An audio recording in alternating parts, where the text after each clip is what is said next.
alors moi c'est la première fois que je présente un Faucon en cause. Ce soir on accueille deux collectifs, donc La Poudrière et Chimère, nouveau collectif Havrais LGBT. La Poudrière, vous avez déjà vu, mais ils referont une représentation parce que c'est des militants que vous n'avez pas encore vus à la caméra des Faucons en cause. Voilà, je vous laisserai vous présenter comme vous voulez à la fin. Donc c'est une émission du Havre des Luttes. Je profite qu'on commence pour demander à ce que vous participiez à la campagne de financement, s'il vous plaît, s'il vous plaît, s'il vous plaît. On a besoin de sous pour pouvoir continuer à proposer d'autres formats d'émissions, qu'on puisse avoir le matériel pour que les émissions soient qualité et qu'on puisse suivre les manifestations et qu'on gagne en autonomie matériel et technique. Il y aura le lien dans la description de la vidéo. N'hésitez pas donc à partager, à liker et à commenter, surtout pour que les algorithmes fonctionnent sur toutes les plateformes où sera diffusée la vidéo. Aujourd'hui, on se réunit tous les 5 pour le Tidor, qui est une journée annuelle mondiale en souvenir des personnes trans qui sont décédées en raison de la transphobie. Au départ, ça avait été créé par rapport surtout aux assassinats, mais depuis sont rentrés les suicides, les décès à cause de la précarité liée à la transphobie, le mauvais accès aux soins, enfin toutes les raisons qui font qu'une personne trans peut décéder, qui sont donc variées. Et pour ça, on s'est dit qu'on allait discuter entre personnes concernées, puisqu'il n'y a que des personnes concernées par la transidentité sur cette estrade, et donc des membres de collectifs qui sont spécifiquement LGBTQIA+, et qui donc ont forcément une partie concernant la transidentité et la transitude dans leur militance. Donc qui veut commencer pour se présenter je suis vraiment pas présentateur. Du coup, Chimère, parce que vous êtes les nouveaux, voilà. Donc c'est vous qui allez vous présenter en premier. Alors bonsoir, moi c'est Gabi, du coup, coprésidente de Chimère. Et moi c'est Tony, coprésident de Chimère aussi.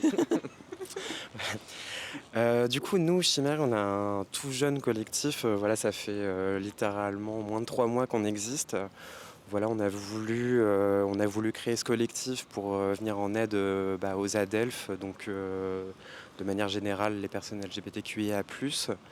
On a voulu lancer ça assez rapidement parce qu'il y a réellement une urgence. On a eu beaucoup de demandes autour de nous, notamment pour l'accès aux soins, des aides financières, pour s'habiller, pour se nourrir, etc. Donc voilà, on a créé ça, on est encore en pleine structuration entre guillemets, mais voilà, ça prend bien, voilà, les demandes sont là et on arrive à y répondre pour l'instant, donc c'est chouette. Bon, trop bien. Et je vais laisser donc le micro à mes camarades, comme ça je vais les laisser se présenter complètement pour présenter La Poudrière. Du coup, bonjour, enchantée. Donc moi c'est Ellie. Moi c'est Coridwen. Et donc on fait partie de La Poudrière, qui est une association LGBTQIA+, mais aussi queer et TPG havraise qui existe depuis 2018. Donc en vrai, ça paraît à la fois tout bébé et en même temps, on se dit que l'asso elle existe depuis 8 ans, c'est beaucoup. Nous, on est plutôt une association qui a pour but de créer du lien entre les personnes queer, notamment, l'asso est né justement du vide LGBT à vrai. Et on est plutôt spécialisé sur les événements, que ce soit réguliers ou exceptionnels, plutôt festifs, culturels et militants politiques. Notamment, on a fait déjà 3 ou 4 marches des fiertés. Et on a aussi eu un historique de soirées et on a régulièrement maintenant des ateliers de temps créatif au Paul Simon Veil, ainsi que des ateliers de club lecture ou ce genre de choses. On a aussi une permanence trans, etc. Et on est trop content de voir qu'il y a un nouveau collectif au Havre. Parce qu'on a un processus de recrutement qui est très fermé et on le reconnaît très bien et ça nous joue des tours. Mais du coup, on est très fatigués tous et on est trop contents de voir qu'il y a un nouveau collectif qui se monte et qui aide à combler ce vide immense qu'est la vie queer au Havre. Et notamment parce que vous faites un truc sur lequel on est trop nuls. Et on le reconnaît très bien. C'est le côté financier parce qu'on sait tous qu'on n'a pas de thunes et qu'on a des gros problèmes de locaux au Havre, surtout quand on est une asso de gauche politisée queer dans la ville d'Édouard-Philippe. Mais voilà, et du coup voilà, je suis trop contente que vous existiez. Et voilà. Bon, bah, du coup, je me présente très rapidement. Je suis Livio et donc je suis militant auprès du FD Lutte et de la Poudrière et très content aussi que Chimère soit créé parce que de toute façon, c'est l'occasion pour les gens qui peuvent nous regarder localement. Il n'y a jamais trop de collectifs et de structures. Plus il y a de personnes et plus il y a de mobilisation possible et plus il y a des lieux différents dans lesquels tout le monde peut se rendre et je pense que c'est la meilleure chose qui puisse arriver, qui est ce genre d'impulsion dans la ville, c'est trop bien. Et donc aujourd'hui on parle spécifiquement du Tidor. Je pense que nous aurons d'autres occasions de nous retrouver à d'autres moments de toute façon. Et notamment, moi, ce que je trouvais intéressant, c'était de parler du Tidor, mais vraiment dans le contexte de ce que nous, on voit en tant que militants et même en tant que usagers de la ville et de ce qu'on voit. Comment la transphobie est tellement inscrite et structurelle, ça amène au décès de personnes, notamment par le manque de liens, par une grande précarité de beaucoup d'adelphes trans malgré tout. Et par la suite aussi de problèmes de santé, de choses comme ça qui en découlent. Moi, personnellement, la première difficulté que je vois, notamment pour le moment du Tidor, et je vous laisserai vous développer ce que vous en pensez à partir de ça, c'est notamment la reconnaissance des personnes qui décèdent de la transphobie, puisqu'on fait face à une première étape très difficile, qui est la reconnaissance quand les personnes décèdent qu'elles sont trans. C'est-à-dire, c'est une chose que j'ai oublié le nom, mais la structure qui le fait au niveau mondial précise toujours, c'est qu'elle n'a que les personnes qui ont été déclarées trans, mais comme les familles, voire le milieu professionnel, voire la justice, la police, peuvent refuser de reconnaître cette identité. C'est difficile de faire un comptage. Donc les chiffres sont bien en dessous bien en dessous de ceux qui sont dans la réalité. Moi, je pense qu'une des premières difficultés, c'est notamment le changement d'état civil. Le fait qu'il soit judiciarisé. Et donc, ça invisibilise une grande partie des personnes trans. Et si vous avez une analyse à faire par rapport au Havre, où on fait face quand même à certaines difficultés par rapport à ça, soit de vos retours personnels, soit d'Adelphes, soit au sein du collectif, je vous laisse la parole et développer autour de ça. En vrai, sur le retour de ce qui se passe, sur le changement d'état civil, etc., en vrai, sur le Havre, nous, à la Poudrière, on a eu plusieurs quand même échos et plusieurs vraiment retours. Et globalement, c'est un peu la loterie. Vraiment, déjà, si on va juste en mairie, vraiment à la mairie principale de la ville du Havre, c'est un peu une chance sur deux. Il y a une meuf qui est cool et l'autre c'est une connasse qui demande, alors que c'est toujours illégal, qui demande des justificatifs psychiatriques, etc. Voilà, c'est des choses qui sont illégales. Et après, on a des retours un peu plus positifs sur les mairies annexes, typiquement Graville, etc. On a des retours un peu plus positifs. Voilà. Et en termes de délai, pareil, on a des trucs qui vont en 3 mois, tout est fait, tout est changé et c'est trop bien, comme des procédures bloquées pendant 2 ans. Donc voilà. Donc c'est pas dingue. En vrai, l'état au Havre, c'est pas fou. Et si je peux rajouter juste un tout petit truc, t'as dit que voilà, c'était judiciarisé. Et en vrai, moi je trouve ça aberrant le fait que ce soit judiciarisé, parce qu'aujourd'hui le changement d'état civil est attribué au juge des affaires familiales et sincèrement j'ai l'impression que le juge des affaires familiales a déjà beaucoup de dossiers à gérer plutôt que de gérer caprice, comme il pourrait dire, pour changer juste une lettre sur des papiers d'identité. Voilà, je pense que voilà, ça devrait pouvoir se faire facilement en mairie et puis basta, et pas besoin de passer par l'autorisation d'un juge ou quoi. Voilà. Alors moi justement, je reviens sur ce que tu viens de dire. Effectivement, il y a un énorme problème à la mairie du Havre. Cas personnel, j'ai attendu 2 ans pour un changement de prénom. 2 ans, ouais. Où pourtant j'ai tenté d'avoir un suivi. À un moment donné, je me suis dit, est-ce qu'ils ont perdu mon dossier? Enfin, ça a été même jusqu'à boycotter mes mails. Genre à arrêter de répondre, enfin clairement de faire les morts. Et puis en fait, je me suis pointée un jour à la mairie pour retirer mon dossier parce que je me suis dit c'est trop long, je vais ailleurs quoi. Et en fait, chose extraordinaire, donc je me pointe en mairie, je suis pas content, évidemment. Je leur dis moi je retire mon dossier, enfin stop. Et alors déjà apparemment ils ont un peu galéré à me retrouver, donc déjà intéressant. Et littéralement je sors de la mairie, mon téléphone sonne. Et c'est le service état civil de la mairie du Havre. Mais monsieur, mais c'est bon, vous avez changé de prénom. Je lui dis, mais à quel moment? Cet été.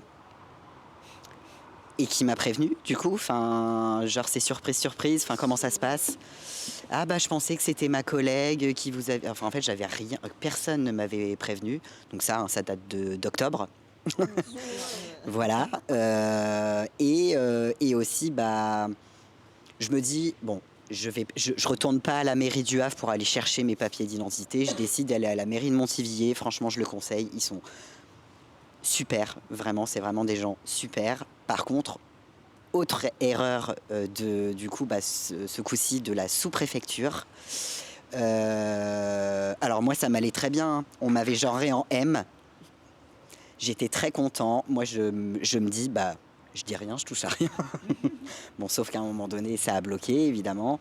Et bref, ils ont détruit les papiers. J'ai eu un gros seum. Hein. Franchement, voilà. Mais 2 ans pour un changement de prénom, l'édition de papier, pas bon non plus. Donc non, clairement, la mairie du Havre, non. Et du coup, petite question, est-ce que ça a été proposé à un moment ou à un autre de pouvoir saisir un médiateur, quelqu'un qui serait formé auprès de l'officier d'état? Je sais, je rêve, mais on ne sait jamais. Est-ce qu'il y aurait accès à ce genre de ressources? Est-ce que ça a été proposé? Pas du tout. Pas du tout. Pas du tout. Ils se sont permis de rajouter un courrier dans mon dossier expliquant que la mention de genre n'avait pas été encore faite, que la demande n'a pas été encore faite, donc du coup, qu'ils ne pouvaient pas en tenir compte et qu'il fallait refaire le dossier.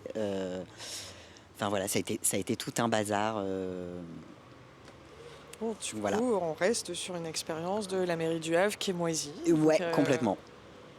Mais alors, du coup, c'est bien que tu parles un peu de la sous-préf aussi, parce que faut savoir que c'est un problème qui est récurrent dans l'administratif havrais. Parce que cette question de ne pas prévenir les gens quand le dossier est fini, ça concerne aussi les demandes d'actualisation, titre de séjour, etc.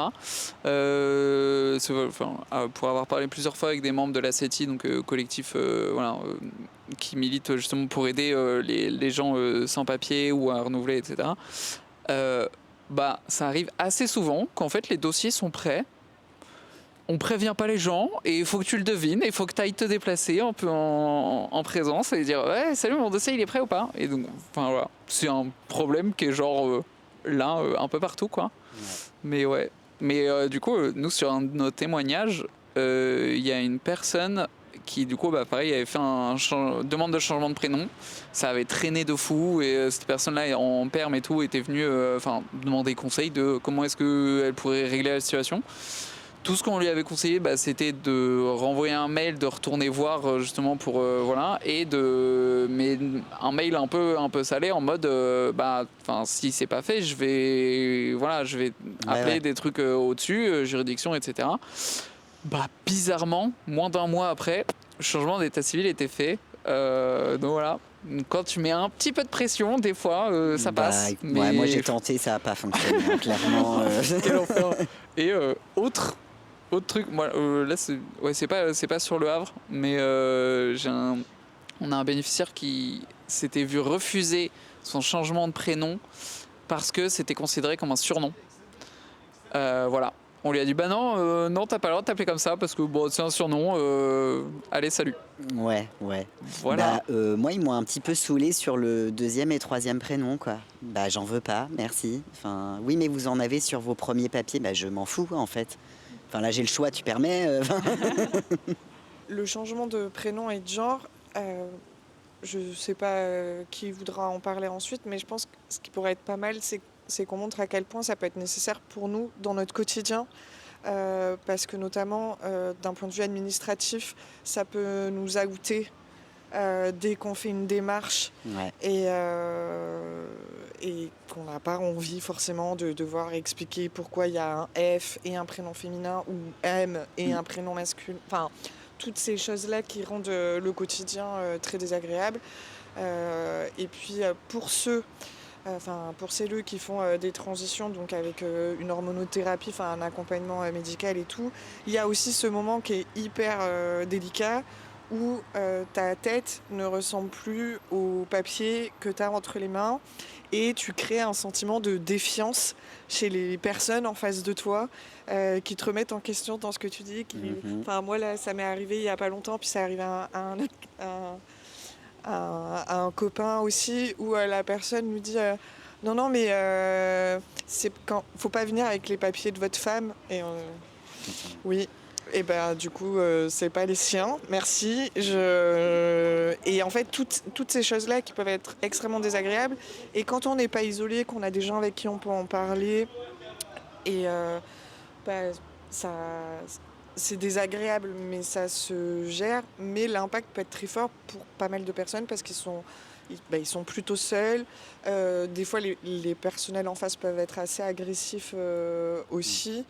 Et je vais vous... Voilà, si à partir de là, vous arrivez à développer d'autres choses sans être... Mais juste, je pense que ce qui est important aussi ce soir, c'est ce que je trouve que tu as très bien fait en parlant des titres de séjour, c'est que quand on revendique les droits pour les personnes trans, nos droits, ils impactent toujours le reste de la société, en fait. Les gens ne se sentent pas concernés quand ils sont cis ou quoi, en se disant c'est les bizarres minoritaires qui ont des caprices. Mais en fait, on se rend compte que ça révèle toujours des difficultés plus générales, que ce soit l'accès aux soins par exemple, la PMA, enfin il y a plein de choses comme ça. Et je pense que c'est ça qui peut être important aussi, c'est de montrer qu'on fait face au même plan d'austérité, aux mêmes violences, mais en plus on a une lutte supplémentaire liée à notre transidentité et aux embrouilles dans lesquelles ça peut nous mettre au niveau de l'administration, de tout ça et tout. Donc voilà, je laisse. Je sais pas s'il y a une liaison facile à faire à partir de ça. Voilà. Moi j'en ai une parce que j'ai pas fait mon changement de prénom à l'état civil. Mais moi je fais le choix pour l'instant de ne pas faire du tout de transition médicale. Et alors c'est une longue histoire, mais en gros je conditionne ma transition à l'état civil à des trucs dans ma vie perso qui font que pour l'instant je n'ai rien changé sur mes papiers. Et c'est le cas depuis des années, enfin ça fait des années et des années que les gens m'appellent Ellie et que mes papiers c'est pas du tout marqué Ellie. Et en fait, enfin, je pense que les gens se rendent même pas compte à quel point c'est handicapant, parce que moi quand je me présente en tant qu'Ellie. Et enfin, par exemple, à la fac, je passe ma vie à dire non, c'est pas le bon nom. Et du coup, des fois, les gens ne savent même pas en fait de qui ils parlent parce que c'est juste pas le bon nom. Et ça mène déjà à des situations absurdes. Alors qu'en fait, j'ai envie de dire, c'est facile de m'identifier parce que mon ancien prénom, c'est un prénom qui est très féminin et j'ai encore une apparence extrêmement féminine. Donc ça crée pas trop de dissonance cognitive comme ça peut l'être dans certains cas. Mais déjà, ça, c'est absurde. Et enfin, le fait de devoir passer en mairie, de fournir des preuves qu'il y a bien des gens qui m'appellent comme ça et tout, et encore c'est déjà pas judiciaire, c'est juste à l'état civil, c'est déjà extrêmement fatigant. Et du coup là on parle de l'état civil, mais ça fonctionne dans plein d'autres trucs. Moi je suis étudiant à la fac, je fais partie de l'union étudiante, qui est un syndicat étudiant de gauche qui vient de se monter au Havre. Et on a énormément de gens dans le syndicat qui sont des gens trans. Et au Havre, la fac, le changement de prénom, il est chiant à faire. Et du coup, on se retrouve avec une liste d'élus, c'est pas les bons noms. C'est que les noms des prénoms de l'état civil. Et enfin, on se retrouve à des situations absurdes. On est tous en train de voter en se présentant avec nos anciens prénoms. Entre nous, en réunion, on se perd. Enfin, pour des trucs administratifs débiles. Alors qu'on pourrait juste envoyer un mail en disant est-ce que vous pouvez changer mon prénom partout ? Et ce serait tellement plus facile. Et ça se fait dans certaines facs. Mais au Havre, il faut que tu dises que tu garantis que tu es bien en train de faire ton changement d'état civil et que tu es bien en attente de la réponse de l'état civil pour pouvoir changer de prénom à la fac. Donc en gros, ça nécessite que soit tu l'aies fait, soit tu mentes. Ouais. C'est absurde. Et enfin, ça, c'est des cas qui sont basiques et qui ne concernent même pas que les personnes trans. Parce que moi, je connais plein de personnes cis qui n'utilisent pas non plus leur prénom donné à la naissance, quoi. Enfin, c'est encore des trucs qui concernent un peu tout le monde et dans des situations un peu basiques et enfin moi au taf c'est pas le bon nom, genre tout le monde m'appelle par le mauvais prénom parce que j'ai été recrutée sur un Tout prénom pareil. et que putain genre Tout pareil. puis du coup genre l'administration de mon taf me connaît comme ça mais sauf que je traffe à la fac, sauf que mes profs me connaissent par un autre prénom, enfin c'est absurde quoi, c'est pour des trucs à la con d'administratif et de machin et de enfin je pense que les personnes cis qui n'y connaissent rien ne se rendent pas compte de la fatigue mentale que c'est de devoir corriger tout le temps, de devoir jongler avec tout le temps. Et moi j'ai la chance d'être très bien entourée, d'avoir des gens avec qui en parler et tout. Mais la dysphorie que ça cause des fois et tout, enfin... Bah ça c'est tout le temps, c'est un combat permanent. C'est ça. Et c'est reprendre les gens sans arrêt et c'est et ça c'est barrer des trucs ton dead name sur ton planning en arrivant au travail. Ouais, et de réécrire le prénom à côté, de dire non mais c'est une erreur administrative. C'est ça. Voilà, moi je sais que j'ai dû contacter les RH pour leur dire mais vous pouvez pas juste même je vous demande pas de remplacer le prénom, je comprends que c'est trop difficile, mais genre un petit supprimer puis mettre juste mon nom de famille, même mon matricule, je comprendrais. Pas de souci. Mais non, c'est pas possible parce qu'il faut que je fournisse un papier, quoi. Comme vous avez parlé de la lutte contre la précarité, qui fait quand même partie des gros points qui entraînent le décès, parce que qui dit précarité dit problème de santé divers et variés, d'accès à l'alimentation, aux médecins et tout ça. Et parmi les retours que vous avez eus et ce qui a donné l'élan au fait que vous fondiez le collectif et que ce soit axé dessus, est-ce que vous avez eu d'expérience un retour significatif de personnes trans havraises et autour concernées par la question de la précarité, sans donner des noms, mais juste est-ce que c'est un truc que vous avez vous constaté de votre côté et quels peuvent être les différents outils, je sais que vous êtes au tout début en structuration, mais que vous proposez là actuellement aux personnes, parce qu'au niveau de la Poudrière, je laisserai Élie et Coridouane parler, puisqu'en plus c'est eux qui ont géré les permanences trans depuis les 2 dernières années, mais nous c'est plus sur ça, sur le fait d'avoir un espace qui accueille une fois par mois. C'est pas la folie, mais c'est déjà ça pour que les personnes puissent se retrouver, parler, avoir un espace de parole. Mais je trouve intéressant. Pour répondre à ta question, oui, du coup, on a eu des cas de personnes trans très précarisées ou qui ont pu l'être, qui le sont un peu moins maintenant, mais des personnes qui ont vécu ou qui vivent encore la rue. Du coup, pour ce problème-là, enfin pour cette question-là, en tout cas, on est assez nombreuses et nombreux dans le collectif pour permettre en fait d'avoir éventuellement des logements à prêter, etc. Après, vu qu'on est encore en structuration, voilà, le but c'est de tisser une toile associative pour que justement on puisse avoir plus de ressources en termes de logement, par exemple pour les personnes qui se retrouvent à la rue. Ouais. Alors j'explique même pas pour une personne trans qui se retrouve à la rue le danger que c'est déjà, le danger que c'est d'être à la rue pour une personne tout court, de par la température quand c'est en hiver, les agressions quand c'est des femmes généralement, et en plus quand c'est des personnes trans c'est encore pire. Voilà, j'ai oublié la deuxième partie de la question. Sur Ouais. les diverses stratégies, sur l'élan que vous avez Oui, eu par pardon, rapport à ouais. ça, puisque dans la présentation, il y a tout un accès justement sur la précarité, qu'elle soit alimentaire, vestimentaire et tout ça. Et donc, comment vous lancez ça, même si vous en êtes au début, mais j'ai vu qu'il y avait déjà 2 permes qui avaient été tenues, qu'il y avait l'occasion de pouvoir présenter les actions que vous avez déjà, vous mettez déjà en place là. Pardon. que vous mettez en place déjà là actuellement. Quoi, Alors du coup, oui, il y a pas mal de trucs qu'on est en train de mettre en place. Ça va être encore à faire, mais ça va être des dons possibles par, je veux dire, comment dire, comme si on était une association, mince, j'ai perdu le terme. J'ai fait la petite croix d'intérêt général, merci. Voilà, donc je sais pas si ça c'est notre but, mais en tout cas on va mettre ça en place. On a mis en place aussi des boîtes à dons qui vont être déposées un peu partout dans les établissements en ville. Ça c'est pareil, c'est pas encore fait, ça prend énormément de temps, mais voilà, pour l'aspect financier, en tout cas, c'est ce qu'on a mis en place pour l'instant. Après, on a fait 3 permanences pour l'instant, on a eu quelques dons de nourriture.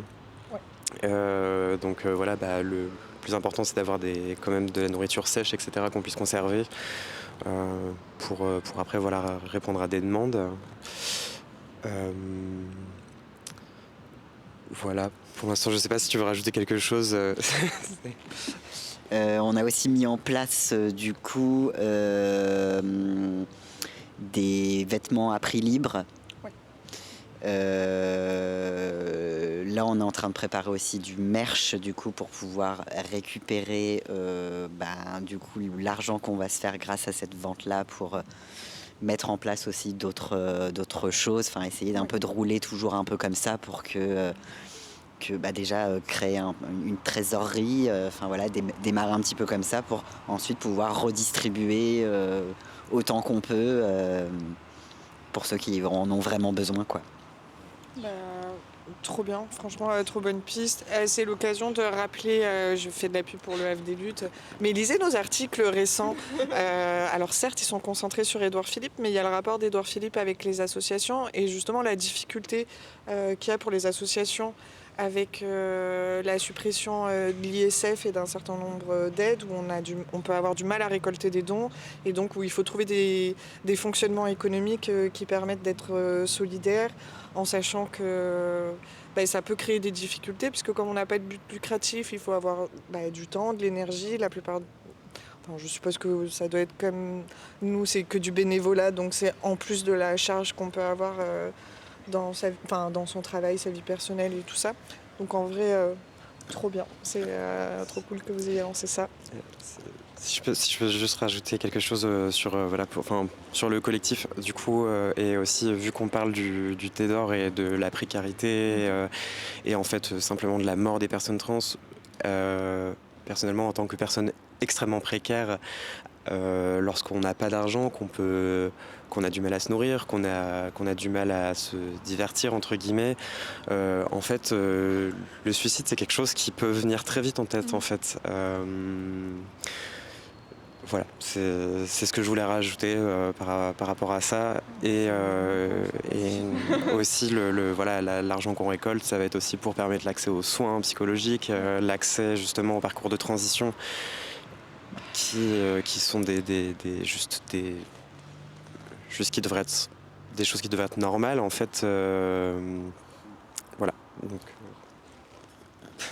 Alors, moi, il y a et le reste de la poudrière et Alex qui va me détester pour le début. Mais est-ce que vous avez pensé, et je vais poser une question très débile, attention, vous avez pensé à mettre en place un Tipeee parce que, oui, je sais, il y a d'autres assos à qui il faut que je fasse plein de dons. Mais moi, j'ai la chance de vivre encore chez mes parents et de travailler à côté de mes études, donc d'avoir un petit revenu. Et je me rappelle, il y a quelques semaines, j'ai vu un film qui s'appelle Blue Jean, qui est très très bien. Et dans le film, comme ça, il y a une remarque, en fait, où tu comprends que le personnage principal, qui est prof, elle file des thunes à une caisse spéciale qui sert justement à aider les autres Gwyn précaires. Et j'avais pas encore entendu parler de votre collectif. Et je me suis dit, ok, moi j'ai. Genre, ça résonne et je sais pas où je pourrais faire ça, où moi je peux filer de l'argent pour les gens autour de moi pour que ça atteigne les bonnes personnes, que ça atteigne ma communauté à moi. Et du coup, lancez un Tipeee s'il vous plaît pour que je puisse vous donner 10 balles par mois. Et sinon, pour le reste, filer des thunes au Oeuf des Luttes parce qu'on a besoin d'argent.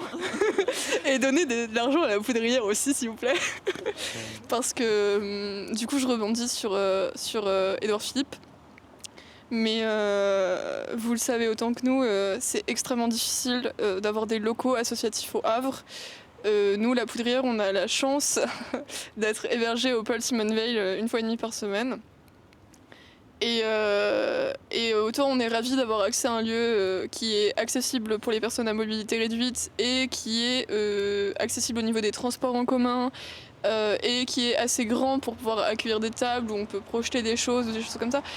Autant c'est extrêmement lourd de devoir dépendre d'horaires extrêmement précis, c'est-à-dire il ne faut pas qu'on soit rentré avant 18h dans les locaux pour des questions d'assurance, il faut qu'on soit sorti avant 20h. On ne peut rien, absolument rien stocker dans la salle. Les murs sont blancs, on ne peut rien afficher. C'est extrêmement impersonnel. Et enfin, moi je sais que la première fois ça m'a un peu fait penser genre pas l'hôpital en soi quand genre médical, mais enfin c'est aseptisé quoi.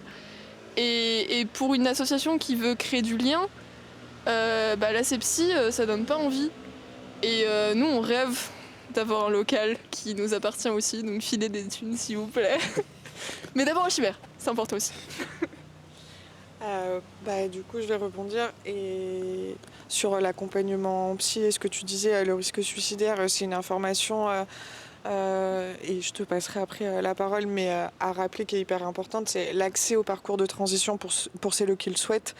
Ça fait chuter quasiment de 80% le risque suicidaire, donc c'est pas un petit risque. C'est assez malheureux à dire, mais les 2 premières causes de mortalité des personnes trans, c'est donc le suicide et l'assassinat. Donc c'est super, on est dans un monde merveilleux, et c'est hyper important. Et ça va me permettre de rebondir. Je sais que après vous pourrez réenchérir, il n'y a pas de souci. J'essaye juste de répondre. C'est vraiment ma première fois, pardonnez-moi. J'essaye d'être au plus efficace. Sommes indulgentes et indulgents. C'est gentil, merci.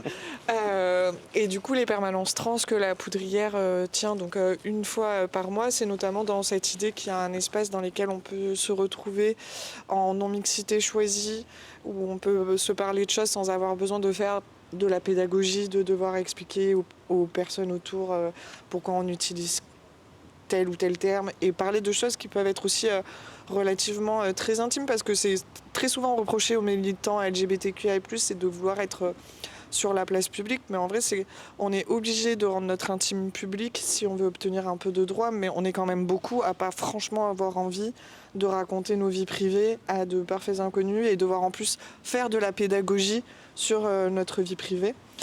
Et du coup, je vais laisser Coridone et Ellie parler un peu de ça, parce que c'est vous qui avez bien géré les permanences ces derniers temps. Ce qui peut être proposé, ce qui peut être fait, sur les espaces de parole, ce qui peut être construit, tout ça. Ouais. Du coup, donc sur les perms trans, jusqu'à septembre de cette année, on était vraiment sur des groupes de parole et de discussions libres et ouvertes sur à peu près tous les sujets. Donc ça permettait de vider son sac un peu pour tout le monde, et voilà, un peu comme disait Olivio, en non-mixité, etc., de personnes qui comprennent plus ou moins et qui, enfin voilà, ça permet de vider, de sortir des choses que le commun des mortels ne peuvent pas forcément entendre ou comprendre. Et là, depuis cette année, on a un peu plus changé le truc, où on essaye de vraiment instaurer vraiment une politisation sur les perms. Donc on a toujours cet espace de discussion et d'écoute, etc., où on échange sur les sujets, mais on essaie de repolitiser aussi sur comment est-ce qu'on peut se défendre contre cette société qui est turbo-transphobe, contre cette société patriarcale, contre cette société consumériste, etc. Donc vraiment, on replace au centre cette idée politique et que vraiment notre existence est politique et doit être politique parce qu'on a des choses à défendre, parce qu'on a des causes qui sont transversales, etc. Voilà. Donc, Et pour continuer sur les permanences trans et sur justement ce type groupe de parole, on a réduit le format pour des nécessités psy de notre côté en tant que bénévole, parce qu'en fait on n'est pas formé sur l'accompagnement psy et que on a tous besoin de vider notre sac, sauf qu'on n'est pas formé et du coup des fois, il y a des gens qui nous partagent des choses qui sont extrêmement dures. Et après, la perm se finit et nous, faut qu'on rentre chez nous et qu'on fasse avec ça. Donc ça nous a poussé à réduire ce format-là, ou en tout cas à l'adapter. Mais c'est symptomatique d'autre chose. C'est symptomatique du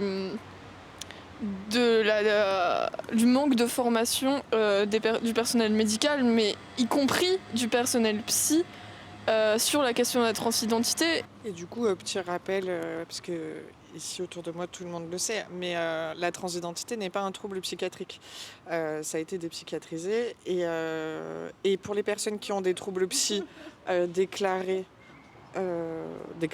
c'est-à-dire diagnostiqués, c'est une difficulté supplémentaire quand on est trans, parce que régulièrement les psychiatres ont tendance à vouloir ramener les troubles, la transidentité comme un symptôme des autres troubles psy qu'on pourrait avoir. Alors que j'aurais tendance à penser que c'est plutôt parce qu'on est des personnes trans, on développe d'autres troubles psy à cause de l'adversité qu'on rencontre dans notre quotidien et au tous les jours.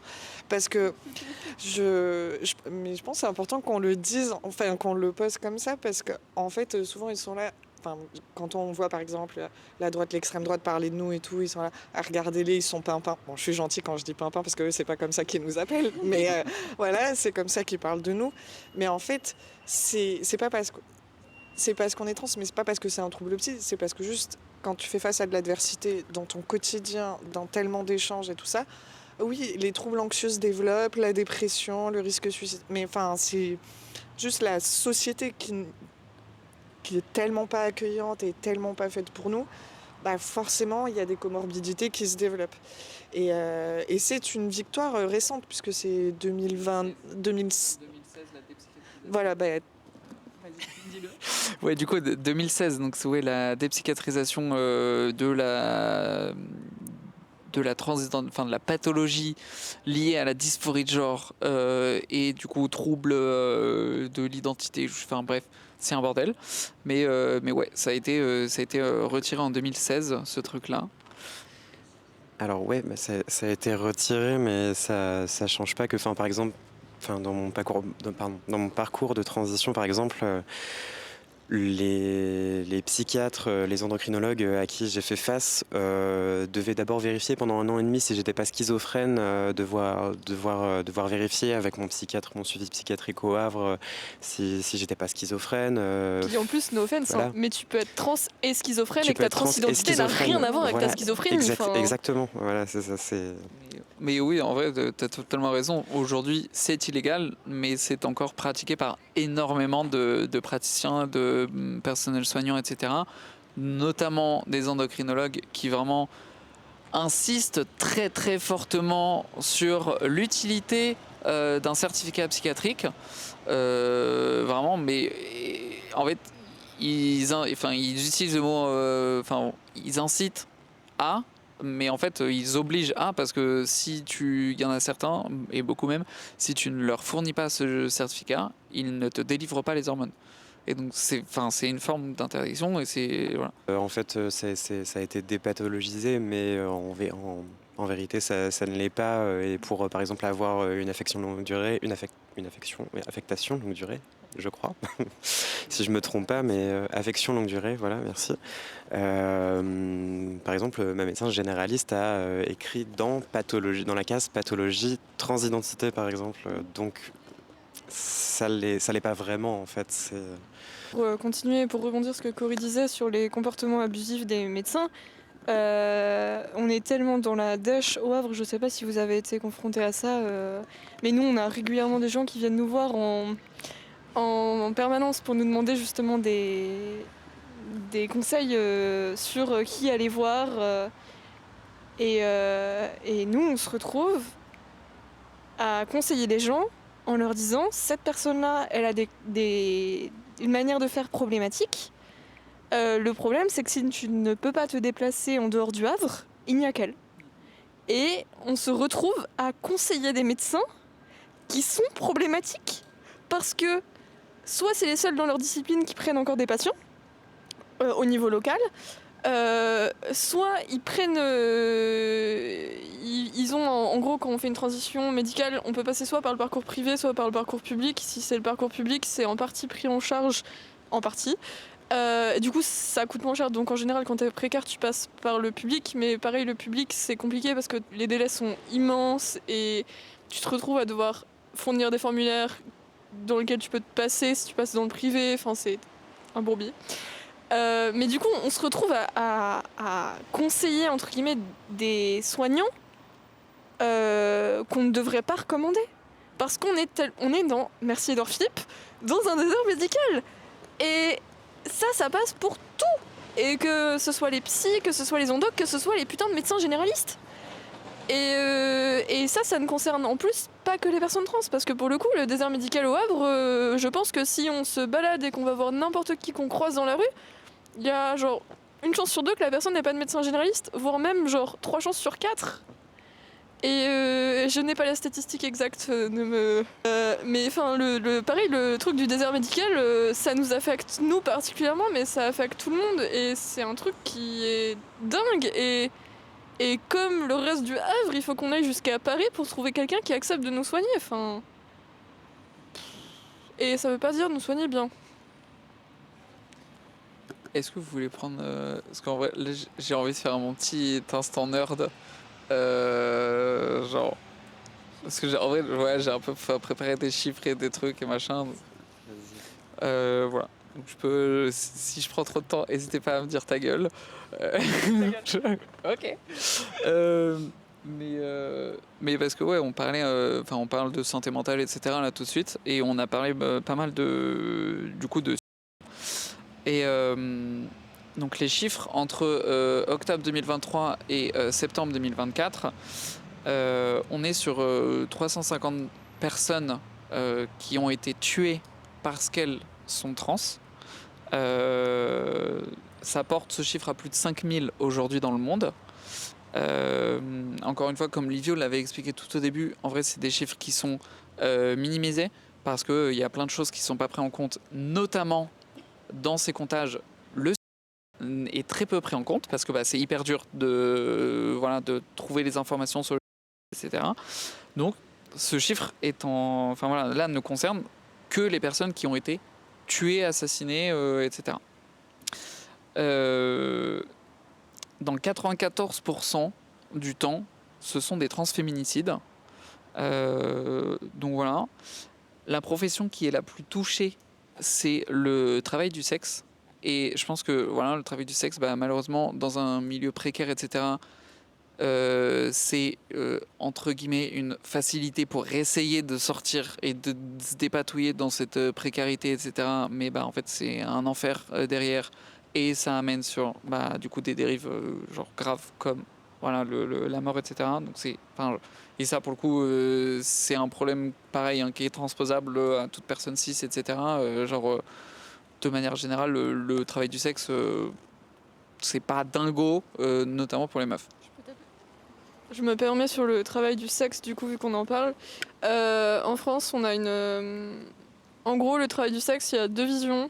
Il y a la vision abolitionniste qui considère qu'il faut abolir le travail du sexe et donc qu'en le pénalisant d'une manière ou d'une autre, on va réussir à l'éradiquer.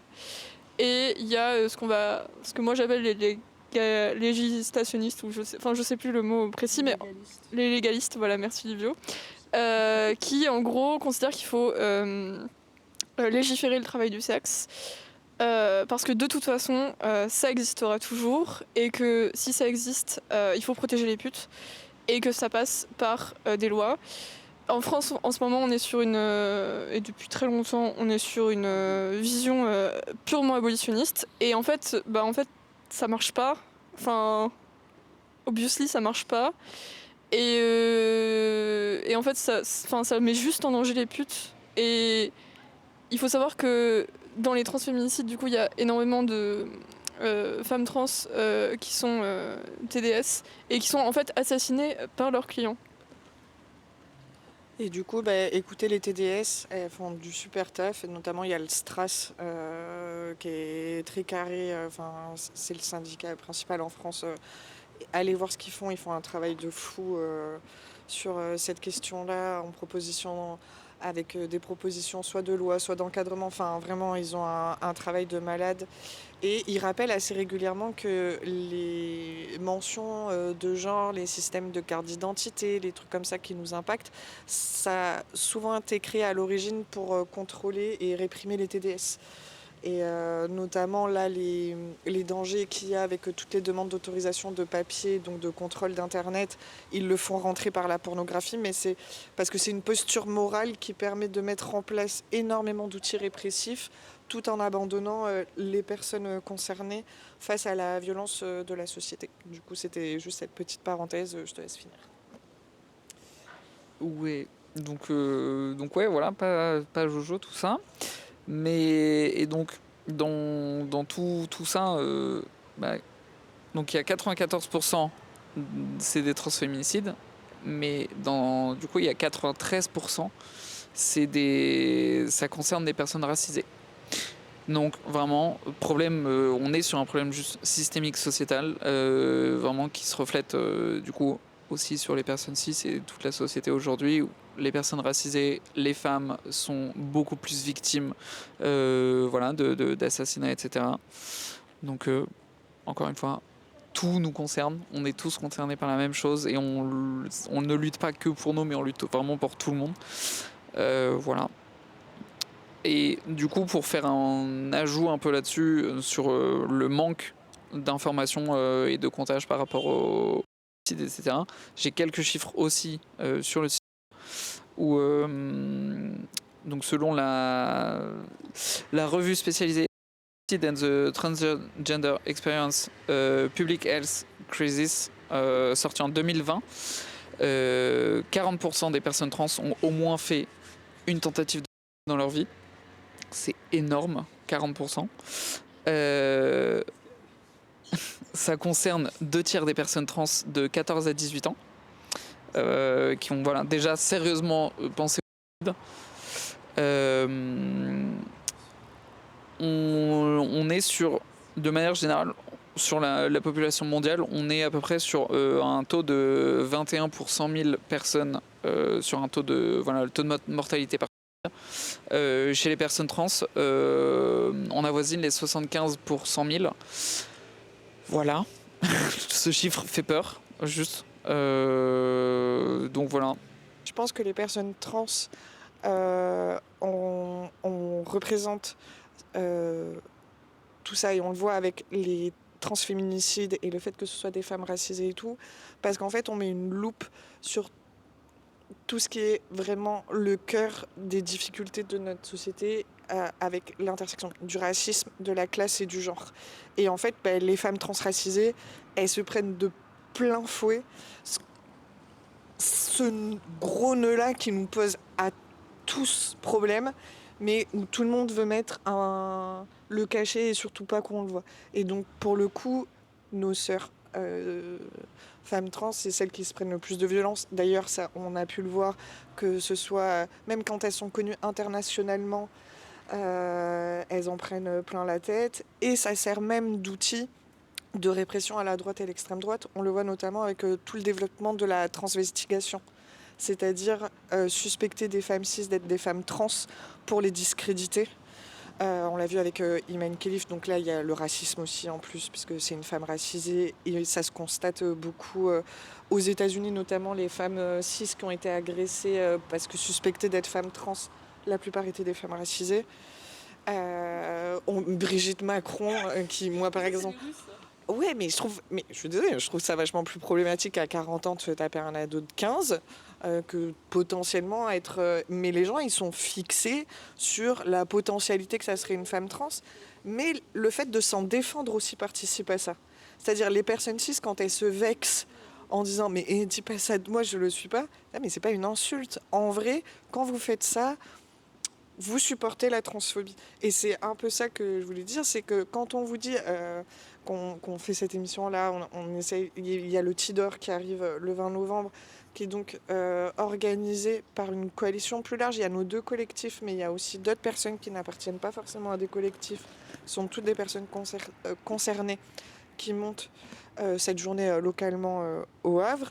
Quand on dit aux alliés de venir, c'est parce que vraiment, il faut que vous compreniez que quand on parle de la possibilité d'avoir accès à nos chirurgies, on parle de l'autonomie corporelle face au corps médical qui est dans le contrôle de la population.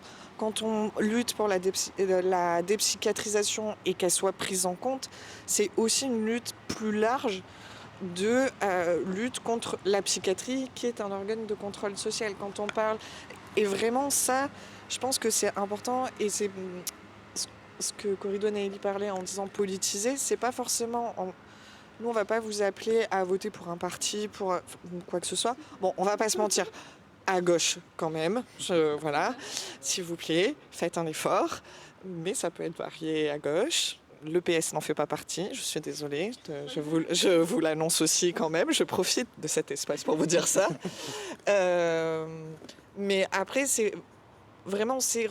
Parce qu'en fait... C'est pour ça que on est autant un sujet, ça se voit au niveau de l'extrême droite et de la droite dure et extra-libérale, que ce soit aux États-Unis, en Argentine, enfin à peu près partout dans le monde. Hein, de toute façon, là, c'est quand même la grosse cata. Mais au niveau occidental, c'est pour ça qu'ils font une fixette sur nous. Parce qu'on révèle tout ce qu'ils veulent surtout pas qu'il soit abordé. Donc du coup, je sais pas trop où ça mène, mais... Ellie a, donc c'est Ellie qui va prendre le relais, puis je vous laisserai finir, puis comme ça on peut conclure et débattre là-dessus si ça vous va de cette façon. Bah, du coup, moi je rebondis sur le niveau local de mobilisation. C'est-à-dire que on a eu cette année, du coup, on a des échéances municipales très bientôt. Et du coup, on a eu les partis qui se sont pointés à la marche. Nice, bravo les gars, c'est bien de s'engager pour nos droits, on est content. Maintenant, vous avez intérêt à venir pour le Tidor. Parce que... Je vais être méchant. Mais non, mais enfin, moi je suis ravie qu'on soit 2000 chaque année pour la marche. Je suis trop content, genre, putain, 2000 personnes dans les rues au Havre pour ça. La marche des fiertés, oui, pardon, pour moi c'est évident, mais la marche des fiertés. 2000 personnes dans la rue pour juste la marche des fiertés, c'est une victoire pour moi. Mais par contre, qu'on soit 20 pour pleurer nos morts, 20 sur 2000. Et là, les partis politiques, on vous voit pas trop, quoi. Enfin... Les syndicats non plus, mais toutes les organisations, les seules qu'on voit de manière régulière, c'est nous toutes. Merci les filles, nous toutes.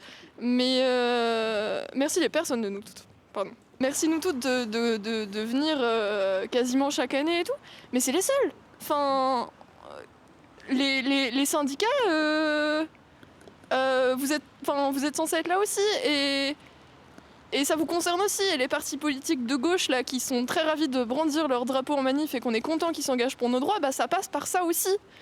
Et c'est pas juste du pinkwashing, c'est venir pleurer nos morts avec nous et venir hurler notre colère avec nous parce que vous êtes censés être en colère avec nous. Et ça passe pour aussi tous les alliés qui regardent cette vidéo et qui ne font pas partie de partis politiques ou de syndicats. Moi je vous demande de venir parce que vous n'êtes pas forcément concernés directement. Mais moi, il y a quelques années, je me considérais pas comme concernée directement, et j'avais encore personne dans mon entourage qui était mort de ça, et ça m'a pas empêché d'y aller. Et moi, je me rappelle la première fois que j'ai appris la mort d'une adelphe trans, c'était quelqu'un que j'avais déjà croisé et tout, mais que je connaissais pas très très bien. Et je me rappelle que je me suis écroulée parce qu'en fait, j'ai énormément de personnes trans dans mon entourage.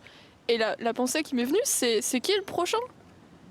Et parce qu'on en revient, mais on est extrêmement isolé socialement parlant. Et que on est dans une situation qui nous opprime extrêmement et qui nous place dans une situation où on a l'impression que le suicide c'est la seule option parfois.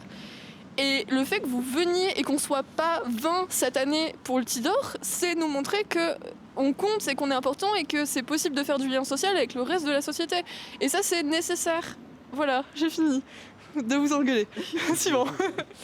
Je pense que le seul problème en fait que la droite et l'extrême droite voient en nous, c'est voilà, ils ont peur pour leurs privilèges et voilà, c'est ce qu'on représente pour eux, une abolition des privilèges patriarcales.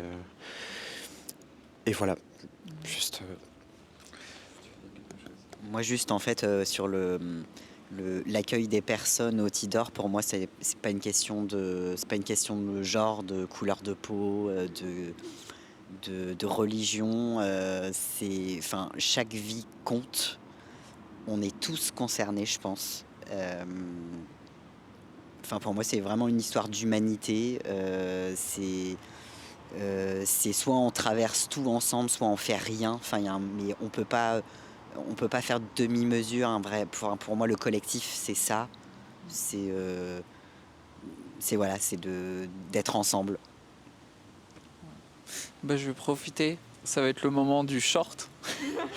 Faire du coup l'annonce de ce qui va se passer jeudi prochain.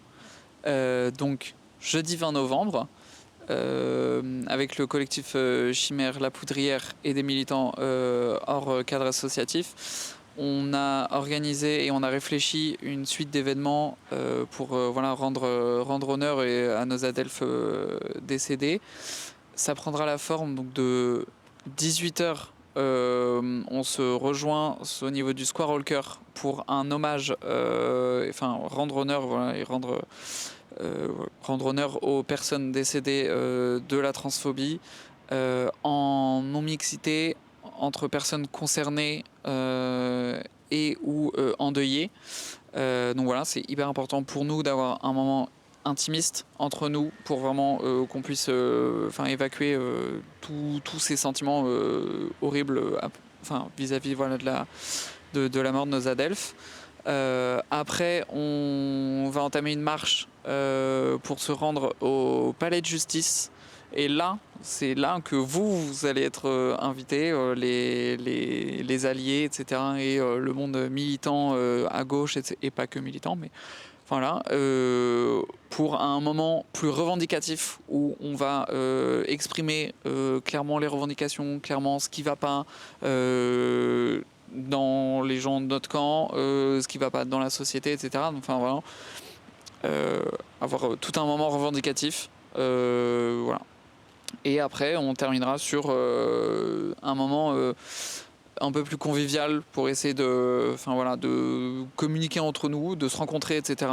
Sur la place d'Anton. Donc voilà, jeudi 20 novembre, 19h, Palais de Justice, et 18h, Square Walker pour les gens endeuillés et concernés.